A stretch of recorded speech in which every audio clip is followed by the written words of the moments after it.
Okay, it's time for story time, and I'm going to read another couple of pages from my book, The Nature of Honour, to show you it's not all schoolboy chit chat. This one's a bit more serious. It's about my essayist selection experiences in the UK. This is about the final long march on what they call the mountain stage. There's the mock-up. The long march was approximately 24 hours of solid marching without breaks.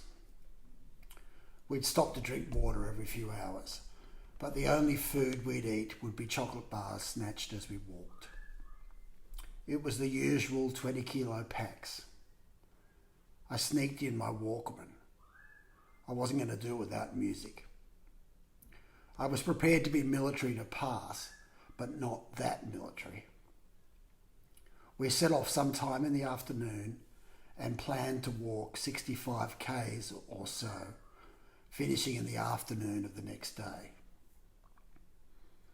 The night route snaked down a high ridgeline. Because 65 kilometres is such a long way, it is sometimes necessary to retrace the same path. I was at the front making good time, occasionally seeing other shapes in the distance, but basically on my own in the countryside that looked like the Lord of the Rings.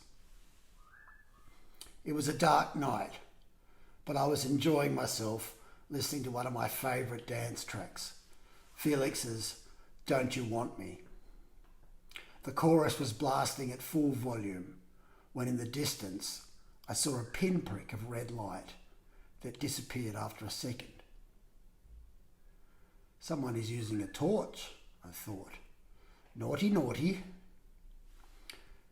Then it appeared again and died. Finally, I realised what it was, and in my exhaustion, I laughed out loud. On this incredibly arduous, incredibly serious route march over dangerous crags and cliffs, someone was strolling along having a cigarette. Whoever it was, I wanted to give them a high five. That was style. Eventually we met each other on the path. It was a flash Harry sergeant who spent as much time on the town in London as in the mud. I smiled and said hello, and kept on smiling for a few hours. Light up a smoke? Why not? I went back to my music, buoyed that in the midst of all this seriousness, there was still some style and some humour. Only 10 hours to go. Luckily, I had fresh batteries. Coming down the final few kilometres, I stumbled across a bonus. In the forest there was an ancient disused railway track. The rails and sleepers were gone, but where they had been laid was a relatively flat and smooth trail leading all the way to the final destination. Funnily enough, I was trotting on down it, exhausted and elated at the same time. I ran into my only real friend on the course. We were opposites in almost every way, except for our desire to pass this course. He was from the parachute regiment, tough and doer. I was limping with a twisted ankle, heavily strapped up with tape, with the pain suppressed by an overdose of Nurofen. However, I wasn't the only one with an injury. Probably most people had one by now, and I was bigger and stronger than most. We were both making good time, but as the cut was made by sending home the slower half of the group, you couldn't be sure whether you'd make it or miss out by a single minute. Marching for 24 hours on your own tested your ability to put mind over matter for long periods, to be able to fool yourself that all you had to do was one more hill and the rest would be gravy. It was the motto that had driven me for the previous 4 years as I did course after course in the army, getting qualifications that would take me on to the next step. At times it was a bit like digging out of a prison with a spoon. But I had to tell myself freedom was just one brick away. 10 more steps and then I'll quit. Just one more course and then life will be easy. After 24 endless hours, I completed the course.